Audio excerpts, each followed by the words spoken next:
Hi guys, welcome back. Today we are going to begin with a new chapter that is electricity.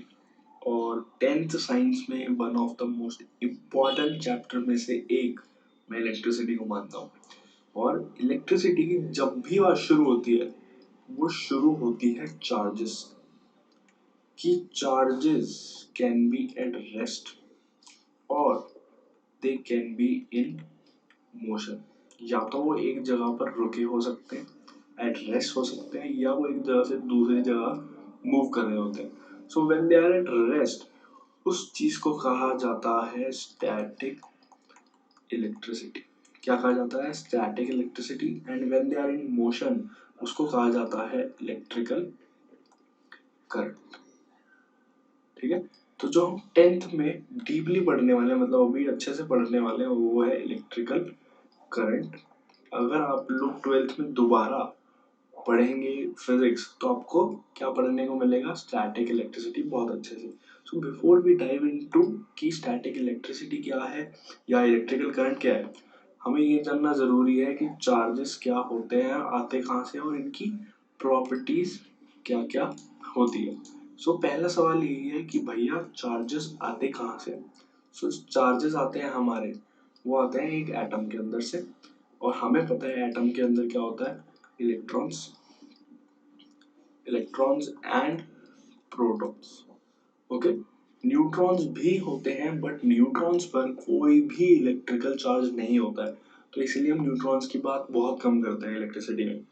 ठीक है, तो ये बात हमें पता कैसे चली कि न्यूट्रॉन पर कोई भी चार्ज नहीं होता? वो एक छोटे से एक्सपेरिमेंट से। और वो एक्सपेरिमेंट क्या था कि जब हम एक प्रोटॉन प्रोटॉन को पास में लेके आए, इन दोनों ने एक्चुअली में एक दूसरे को क्या करा? दूर धकेल दिया। मतलब कि इन दोनों ने एक दूसरे को क्या किया? रिपेल किया।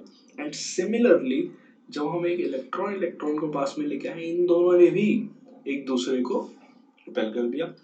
And when we brought proton and electron together, जब हम एक प्रोटॉन इलेक्ट्रॉन को पास में लेके आए, इन दोनों ने एक दूसरे को पास खींचा, मतलब कि अट्रैक्ट करा। तो इससे ये बात पता चली हमें कि नेचर में दो टाइप के चार्जेस एग्जिस्ट करते हैं। एक जो प्रोटॉन के ऊपर है और दूसरा वो जो हमारे इलेक्ट्रॉन के ऊपर होता है। ओके, सो इस ये कंक्लूजन निकल के आया कि जो एक जैसे चार्जेस होते हैं, जैसे कि प्रोटॉन प्रोटॉन या इलेक्ट्रॉन इलेक्ट्रॉन, वो एक दूसरे को रिपेल करते हैं। और जो अपोजिट चार्जेस होते हैं वो एक दूसरे को क्या करते हैं? अट्रैक्ट करते हैं। So this is our first property कि जो लाइक चार्जेस होते हैं, एक जैसे चार्जेस जैसे कि प्रोटॉन प्रोटॉन या इलेक्ट्रॉन इलेक्ट्रॉन, वो एक दूसरे को रिपेल करते हैं। और जो अनलाइक चार्जेस है, जो एक जैसे चार्जेस नहीं है, जैसे कि प्रोटॉन इलेक्ट्रॉन, वो एक दूसरे को अट्रैक्ट करते हैं। So like charges repel each other and unlike charges क्या करते हैं? अट्रैक्ट करते हैं।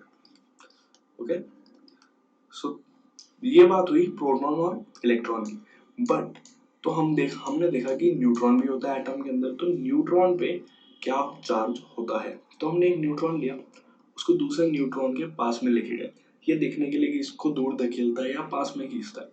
But actually there was no change, ना ही इसको दूर धकेला ना ही इसको पास में खींचा। तो हमने देखा क्या पता न्यूट्रॉन के ऊपर इलेक्ट्रॉन वाला चार्ज हो।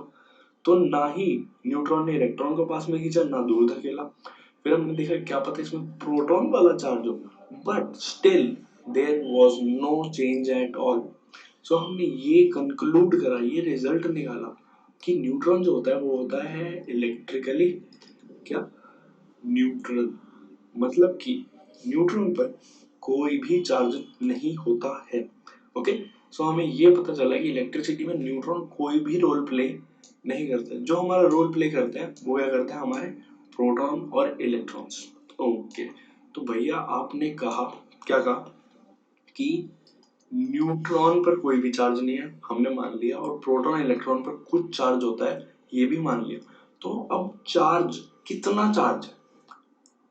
दैट इज द क्वेश्चन कि इन पे चार्ज कितना होता है। So first of all charge को रिप्रेजेंट करते हैं हम लोग क्यू से। और प्रोटॉन को जो नाम दिया गया है कि इस पे पॉजिटिव चार्ज होता है, सिर्फ और सिर्फ नाम है इनके, और इलेक्ट्रॉन्स पर क्या होता है, नेगेटिव चार्ज। ऐसा पॉजिटिव नेगेटिव कुछ भी नहीं है कि नेगेटिविटी फैला रहे हैं या पॉजिटिविटी फैला रहे हैं, बट सिर्फ और सिर्फ नाम है इनके, ठीक है, कि इन पे ये चार्ज होता है। So what is the one unit of charge, मतलब कि एक यूनिट में क्या होता है, या तो एक प्रोटॉन या एक इलेक्ट्रॉन, इन पर कितना चार्ज होता है। इस पे चार्ज की वैल्यू होती है Q is equal to 1.6 into में 10⁻⁻19 कूलम्स। ओके, ये बात हमें पता चली कि कूलम्स किसने दिया, कूलम्स साइंटिस्ट का नाम था, और उन्होंने ये वैल्यू निकाल के दी। सो जब ये प्लस का होता है तो ये वैल्यू किसकी होती है, हमारे प्रोटॉन की, और अगर मैं इसी को माइनस का लिख दूं तो ये वैल्यू हो जाएगी हमारे किसकी, इलेक्ट्रॉन की। Okay, so these are the units and these are the values of charge. तो चार्ज की दो बातें हो चुकी है यहाँ पे। क्या बात हो चुकी है कि लाइक चार्जेस रिपेल करते हैं एक दूसरे को, अनलाइक चार्जेस अट्रैक्ट करते हैं, और एक चार्ज में क्या होता है, कितनी वैल्यू होती है एक चार्ज की, 1.6 इंटू में 10⁻⁻19 कूलम्स। ओके, सो ये दो बातें हुई, और इन दो बातों के बाद हमने एक एग्जांपल लिया।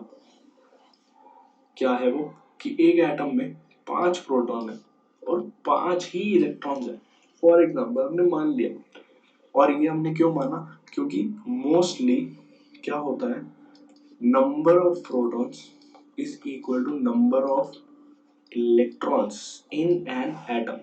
एक एटम के अंदर मोस्टली नंबर ऑफ प्रोटॉन जो होते हैं हमारे, वो नंबर ऑफ इलेक्ट्रॉन के बराबर होते हैं मोस्टली, ठीक है। तो हमने मान लिया कि एक एटम के अंदर 5 प्रोटॉन और 5 इलेक्ट्रॉन है। या तो ये एटम क्या कर सकता है, इलेक्ट्रॉन ले सकता है कहीं से, या ये एटम इलेक्ट्रॉन दे सकता है किसी और एटम को, ठीक है। हमें ये बात पता चली कि ये एटम या तो इलेक्ट्रॉन ले सकता है या ये दे सकता है। बहुत बढ़िया। अब बच्चों को एक सवाल आता है भैया कि ये प्रोटॉन को ले दे क्यों नहीं सकता, ना ही ये प्रोटॉन लेता है ना ही ये प्रोटॉन देता है, क्यों? क्योंकि प्रोटॉन जो होता है बच्चों वो होता है सेंटर में, ठीक है। प्रोटॉन और न्यूट्रॉन होता है हमारे सेंटर्स में, और इलेक्ट्रॉन जो होते हैं वो छोटे छोटे से होते हैं, थोड़े साइज में और वेट में भी। तो वो ऐसे घूम रहे होते हैं कहीं ना कहीं किसी ऑर्बिट में, ठीक है, ऐसे घूम रहे होते हैं आसपास, ठीक है। सो this is an atom, for थोड़ा सा साफ कर दूंगा, ठीक है। तो ये एक एटम है, और हमें ये पता चला कि या तो ये इलेक्ट्रॉन ले सकता है या ये इलेक्ट्रॉन दे सकता है, ठीक है भैया, आपने कहा ये भी ठीक है। ओके, सो जब ये इलेक्ट्रॉन, फॉर एग्जांपल इसने एक इलेक्ट्रॉन ले लिया, तो क्या होगा, जब इसने एक इलेक्ट्रॉन लिया तो इसके 5 प्रोटॉन थे और 6 इलेक्ट्रॉन हो चुके हैं, ठीक है। एक इलेक्ट्रॉन लेने के बाद इसके 6 इलेक्ट्रॉन हो गए, तो मैं बोलूंगा कि इस पे एक क्या है हमारा, सॉरी, क्या है हमारा, एक नेगेटिव चार्ज आ चुका है। क्या आ चुका है, एक नेगेटिव चार्ज।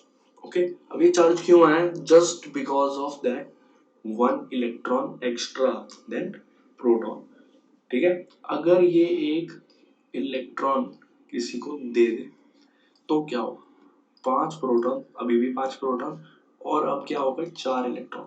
तो इसके प्रोटॉन ज्यादा होने की वजह से क्या हुआ, एक पॉजिटिव चार्ज इसमें आ गया है, ठीक है।